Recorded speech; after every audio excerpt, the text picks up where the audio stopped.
Welcome back to Outdoors with Larry Ray on ESPN 790 AM. Brought to you proudly by Sportsman's Warehouse and the Tennessee Wildlife Resources Agency.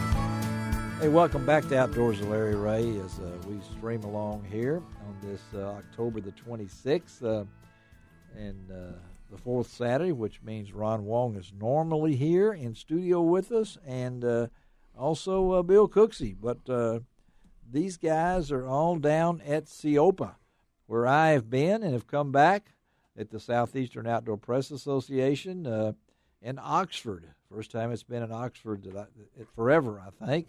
The annual conference draws writers and outdoor communicators from 13 southern states. We had their awards program on Thursday night and the big banquet auction last night, and then I'm hoping to get out of here after today's show and head down to the shooting day that they have down there. And we'll give you the results of the Excellent in Craft Award winners on next week's show. But Ron is down there. We'll check back in with Ron on the top of the hour here in Memphis. But Johnny McFarland is in with the studio this morning, and I wanted to get Johnny in because to talk about the youth hunt, because it's something that these guys have perfected.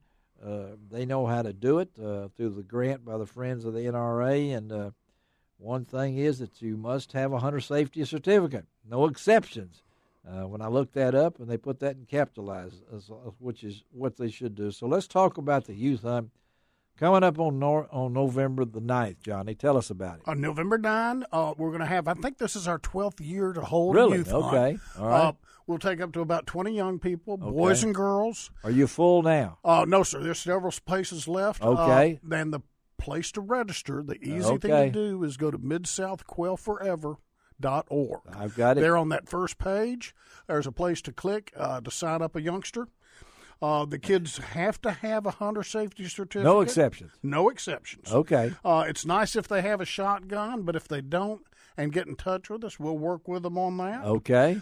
Quail Forever. What about shells? We supply all the ammo. We supply 12 the gauge, birds. 20 gauge. We feed them 12 or 20. Okay. They come with a 16 gauge. They might need to bring their own shells. Sweet 16. Bring it to me. All right. But they have to pre-register. Okay. And the pre-registration will go through when? midsouthquailforever.org, and we'll pre-register them up till a couple of days before. So they could sign up today. They could sign up today. They could sign up next week. So if you've got a youngster, ages, what are we talking about ages-wise? Got to have a hunter safety card, so I think that's 11 to 18. Yes, right. Okay. So, and of course, this is a part of Quail Forever's No Child Left Indoors program. Great program, yeah. Which is getting them out from behind the video games, get out in the field. For the young people and for their parents too, they get to see they get a chance to see some of the, as far as I'm concerned, some of the finest bird dogs east of the Mississippi River. Get to work at Justin Payne's Quail Farm. Well, talk about that because these dogs are donated. These are members' dogs. Okay, members will take the day, come out there to guide the young people on hunts. And so how do they work this? In each field, we'll have a mentor and a bird dog handler. And how many fields you usually? Depending on how many kids, but we usually run 4 to 5 kids a field. Okay, so at what time do they start and when? Walker will probably want them out there at 7:30 in the morning. Okay, this is Walker Morris. Because we're going to, first thing we do is start with a safety reminder from our good friend Gene Smith. Okay, yes. We'll spend 30, 45 minutes reminding them of that. And we'll talk about this again on next week's show when Gene is in studio with us, but he's a valuable part of this. And I know the TWRA, they help you out too. They help us out some. Yes. But we put the dog handler and what I call the mentor in the field with the kids. All right. The mentor carries the shotgun shells. How many kids do you try to have in one? 4 to 5 kids a field. 4 to 5 kids a field. And they get to take turns as the dogs go on point. And this is at the Payne Quail Farm, right? Justin Payne now is running. Justin's running it now, Jerry's Quail Farm. But it's in Arlington, really. It's close. Yes. You don't have to go a long way for that. Not really spending the night anywhere. That's right, yeah. We start early in the morning. We usually feed lunch around noon, teach the kids how to clean the birds. If Mom wants a recipe, we'll tell her how to cook them. And there will be some birds killed. There will be some birds killed, yes, sir. So you guys put in the birds. We know they've got birds. The Payne Farm knows how to do that. Yes, sir. They supply all the birds for us. Like I say, give us run of the hunting preserve for that day. So they come Joe dressed. Wood is going to come out. Joe Wood with Modern Woodmen of America. Yes, he's coming coming out. Come out and cook lunch for us. All right. Like I say, Gene is going to do the safety talk for us. Safety talk. Yes. But they already have to have that certificate with them. Gotta have it. Bring it with you. Bring it with you. So you can know that. You don't necessarily. If you don't bring it, you're going to be sitting at the clubhouse while everybody else goes hunting. All right, hang on just a minute. Shelby, Chris Park is coming out of the bottoms right now. You may be able to get him on the phone during this segment, so you try Chris again. We were trying to get something from the President's Island Hunt. Hold on just a minute here. This is real radioing right here. Okay, calling now. I'm even tell you what I'm doing right now. Okay, so Johnny, when you do this, it's the benefits. What's the benefits of this? Well, Larry, one thing, quail hunting, as you well know, is fallen by the wayside as the quail populations here in this part of the South has fallen by the wayside. Yes. Bird dogs. I know when you were growing up, more bird dogs than you could shake a stick at. Oh, yeah. Everybody had one or two old bird dogs. They did. Old bird dogs. Yeah, and we've taken some big steps away from that to where so many, like I say, not just the young people that attend, but their parents have never seen a bird dog work in the field. Yeah. And if you have it, it's incredible what a different animal they are when they get their feet on the ground in a field. They're strictly business. They are, aren't they? The dog that's sitting in your lap at home doesn't even want a treat when they're in the field. When they're in the field hunting, all they want to do is look for that bird, and that's what they look for. They've been 500 years of selective breeding to develop these dogs. And they've been trained for it, and they live for it. Most of them will hunt themselves to exhaustion if you let them. Well, that's coming up November the 9th. November the 9th, that'll be the youth hunt at the Payne Farm near Arlington, Tennessee. MidSouthQuailForever.org, O-R-G. O-R-G. They got to pre-register. And we will have that posted on LROutdoors.com, Johnny, with Great. all that Thank you, Larry. on the home page right there, so you'll be able to. But you really need how much does this cost, Johnny? How much it costs? It costs a lot, Larry. It costs a lot to put this on between buying the birds, feeding lunch. How much do the kids pay? They don't pay a thing. Is that not amazing? They don't pay a thing. No, between the Friends of NRA, our chapter, your chapter, and even this year we got a grant from Modern Woodmen of America to help defray expenses on our events. So what do you? We don't charge a nickel for the kids to come out and participate. You don't have anything to lose if you want your child to learn. We have nothing to lose on that. If you want your child to learn about how to quail hunt, take part in this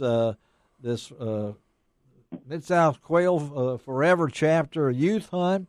November the 9th, and again, all you got to do is go to LROutdoors.com. We'll have it, but also go to MidSouthQuailForever.org. And let's switch gears a little bit, Johnny, and talk to our good friend Chris Park, because I was really, he is the manager at Meeman Shelby, Eagle Lake, all the folks up in that area, and I was really wondering about the hunt at President's Island. Then I heard no deer. So I got to get it straight from the horse's mouth. No deer, right, Chris? That's correct, Mr. Larry. How y'all doing today? We're doing great as we talk here on Outdoors with Larry Ray. So, why no deer? What do you think? Well, we had a lot of factors in this weekend. We had 23 hunters in for this hunt. I thought you did. Yep. The first morning. We've moved our quota down to 30 hunters. Okay. And so we had about 23 show up that first day. As you know, we had a late Mississippi River flood. Yes. Yeah. It kept us underwater until the end of July. Wow. So there's not much that's in the Mississippi River bottoms this year. But so we had a lot of growth. We had a lot of grass. And a lot of vegetation. A lot of vegetation on the island that we normally don't have. Yeah. And so great deer habitat. great small game habitat, great everything habitat, but on a bow hunt, yeah, it can make things difficult. And this is the first one. Now I'm looking at my WMA page here in the hunting guide, and I'm looking at that thing because we do have these other hunts throughout the rest of the year, and I'm looking at it right now to try to find them here from Region 1, and Presence Island is one I was looking at, and you have those different deer hunts like December. Are we still doing the December hunt and some of those things? Yes. That used to be our traditional. We used to traditionally only have one buck hunt. Yeah, and it was in December, that first weekend in December. Yeah. Every year. Yes. This is a new thing. This was the second year that we've had 2 buck hunts on the island. Yes. Yeah. And so this is the second year we've had it in October. Basically, I think they killed 1 or 2 last October. Yeah. And so. But the big one is December 6th and 8th. I mean, that's the one that we've always, that's the one that we've always talked about. That's the one that everybody's familiar with. Yeah. That is usually in the peak of the rut on that WMA. Been there, done that. Yeah. I was in the rut. I was in the rut too, I think, when I was drawn there. So, well, let me ask you something. A lot of people don't realize that I don't know how you handle as much land as you have. I don't know how many acres you got that you're the manager of Eagle Lake and all these. What's your total? I mean, we've got 50,000 acres. Golly. And we don't know the answer to that either. Our wives, I believe, have the answer to it. But they don't see them very much. That's the answer. But you're talking about land that is off the beaten path, and yet it's 15 minutes from downtown Memphis.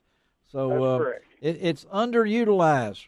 I still think it is. Do you think that is, Chris? It is.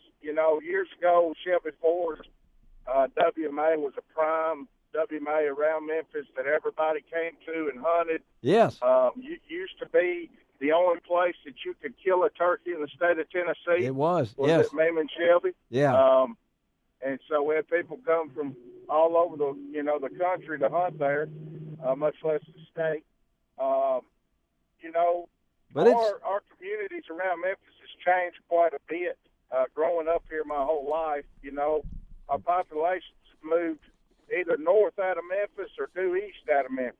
But it kind of took them away from it. But at the same time, you're still there, though. I mean, it's still an opportunity. That's the thing I'm talking about. Absolutely. And so it's just, it's underutilized now.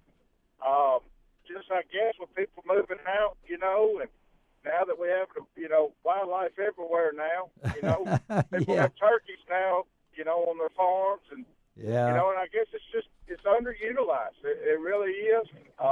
But you're season, it's hardly ever used. And what I'm saying is, it's still the turkey. That's where they came from Shelby Forest. Right. The deer, I can remember Joe Farrar putting all the deer together.